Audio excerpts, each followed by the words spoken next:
Hello friends, আসসালামু আলাইকুম। অনেক দিন পর একটি ব্লগ নিয়ে চলে আসলাম। আজকে আমি যে ব্লগটা নিয়ে আসছি সেটা হচ্ছে আজ বাসায় কি রান্না বান্না করছিলাম, কে কী আনলো সেটা শেয়ার করব। প্রথমে বলছি, আমার মা সকালবেলা ঘুম থেকে উঠে দেখে আমার মা আমার জন্য এক ব্যাগ কচু নিয়ে আসছে গ্রামের। সেই কচুটাকে দেখতে পাচ্ছেন, ভাবিকে দিয়ে কেটে নিলাম।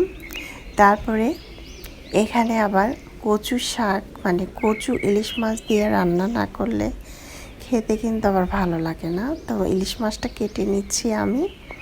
তারপরে কচুটাকে দেখতে পাচ্ছেন সুন্দর করে কেটে ধুয়ে পরিষ্কার করা হয়েছে। তারপরে এটাকে আমি ভাপ দিয়ে নিব, হালকা হালকা ভাপ দিয়ে পানিটাকে ফেলে দিব। তারপরে চুলায় একটি প্যান বসিয়ে দিলাম, এখানে তেল দিয়ে দিলাম প্রায় আধা কাপের মতো। তারপরে পেঁয়াজ কুচি 1 কাপ, কাঁচামরিচ কুচি, রসুন কুচি দিয়ে তারপরে একটু ভেজে টেজে তারপরে আমি মাছের মাথা আর লেজ দিয়ে দিলাম ইলিশ মাছের। এখন একসাথে করে একটু ভেজে নিলাম। কিছুটা মশলা দিয়ে দিচ্ছি। আমি এখানে মশলা দিয়েছি সামান্য কিছু এলাচ, গরম মশলা এবং তেজপাতা। এভাবে ভেজে নিলে খুব সুন্দর একটি ফ্লেভার আসবে। তারপরে দিয়ে দিচ্ছি রসুন বাটা। এখানে কচু যেহেতু রান্না করব, সেক্ষেত্রে কচুটা জন্য রসুন বাটাটা একটু বেশি প্রয়োজন। গ্রামের কচুগুলো খেতে কিন্তু ভীষণ ভালো লাগে, আর আমার মা ভালোবেসে কচুটা এনেছে, তাই কচুটাকে ভীষণ মজা করে রান্না করেছি, আর খেতে কিন্তু অনেক বেশি মজার হয়েছিল। এখানে রসুন বাটা দিয়েছি আধা কাপ আর 1 টেবিল চামচ দিয়েছি আদা, একটু ভেজে নিয়েছি। এখন রসুন যে ব্লেন্ড করে নিয়েছি সেটা একটু ধুয়ে পানি দিয়ে দিলাম। তারপরে পরিমাণ মতো লবণ দিয়ে দিলাম। পরিমাণ মতো লবণ দিয়ে এখন আমি খুব সুন্দরভাবে এটাকে কষিয়ে নিব। ছোটোবেলা গ্রামের বাড়িতে দেখতাম ইলিশ মাছগুলো লবণ তেল দিয়ে এভাবে সাদা মানে ভাপ দিয়ে রাখতো।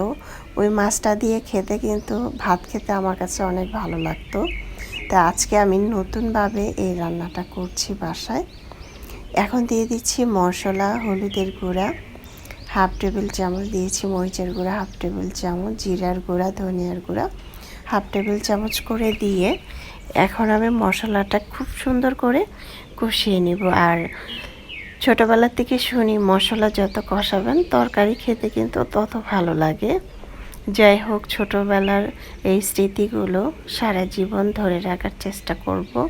আর রান্নাগুলো যদি মজা হয় তাহলে আমার রান্না খেয়ে অন্য কেউ যদি প্রশংসা করে, বাসার লোকজন যদি প্রশংসা করে, আমার কাছে কিন্তু ভীষণ ভালো লাগে, আর আমি রান্না করতে অনেক পছন্দ করি। মশলা যখন কষানো হয়ে গিয়েছে তখন দিয়ে দিলাম কচুটাকে দিয়ে একটু নেড়ে চেড়ে সুন্দরভাবে কষিয়ে নিব। এখন ঢাকনা দিয়ে ঢেকে, ঢাকনা দেওয়ার পর 5 মিনিট পর আমি আবারও একটু ঢাকনাটাকে উঠিয়ে নেড়ে চেড়ে দিয়েছিলাম। দেখতে পাচ্ছেন কচুটা কিন্তু অলরেডি হয়ে যাচ্ছে।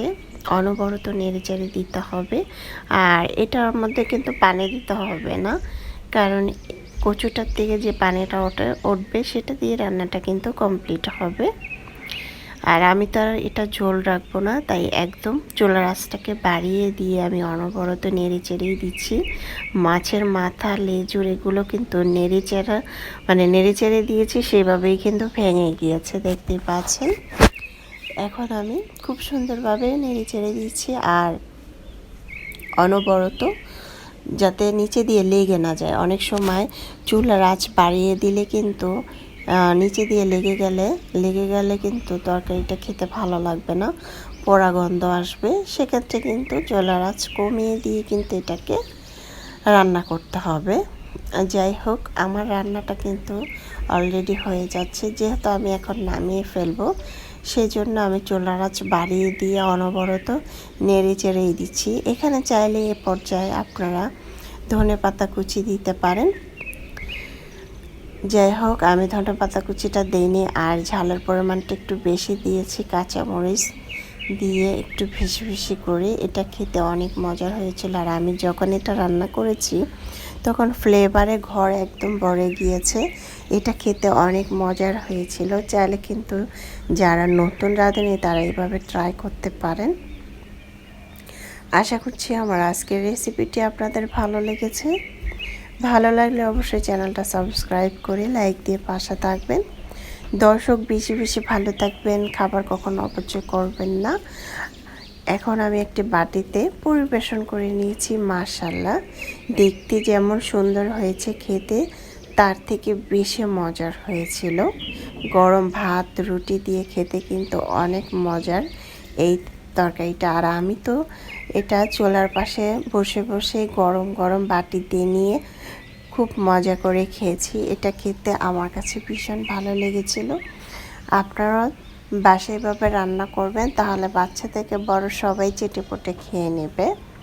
আজকের আমার মার কচুটা আমি খুব মজা করে রান্না করেছি, আর মজা করে সবাই খেয়েছি মিলেমিশে। কারণ কচু জিনিসটা এমন, সবাই মিলেমিশে না খেলে কিন্তু হয় না। সবাইকে একটু একটু করে দিয়ে খাইলে কিন্তু কচু তরকারিটা ভীষণ ভালো লাগে। আর এটা রুটি দিয়ে যদি খাওয়া যায় গরম গরম, অনেক অসাধারণ হয়েছিল। দেখতে পাচ্ছেন আমার আজকের রেসিপি হচ্ছে যারা নতুন রাঁধুনি তাদের জন্য। তারা কিন্তু চাইলে এভাবে ঝটপট তৈরি করে নিতে পারেন। অনেক সময় অনেক নতুন রাঁধুনিরা রান্না করতে পারে না, তারা কিন্তু চাইলে এভাবে ট্রাই করতে পারেন। আল্লাহ হাফেজ।